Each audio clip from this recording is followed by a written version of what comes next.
Salut les people! Bienvenue dans votre vidéo magazine.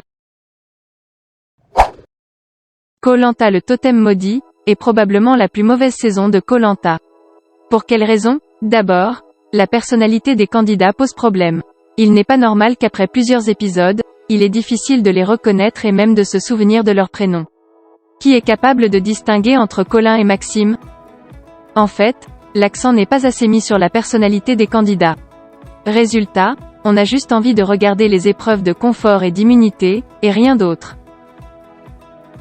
Deuxièmement, le mélange des tribus n'a pas aidé à l'identification des candidats.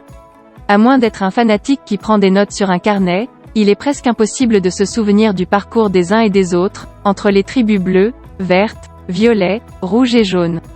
Il est ainsi difficile de suivre les jeux d'alliance et les amitiés entre les candidats. Qui trahit qui? Difficile à dire tant les tribus changent. Enfin, les saisons sont trop rapprochées entre elles. La saison du Koh-Lanta des légendes vient à peine de se terminer, que celle du totem maudit commence. La production aurait dû laisser passer quelques mois de plus, pour créer une attente. Là, ça sent un peu le réchauffer. Pour tous ces motifs, pas sûr que cette saison de Koh-Lanta marque les esprits. Ou alors pour de mauvaises raisons. Et alors, on peut vraiment dire qu'il s'agit d'une saison maudite.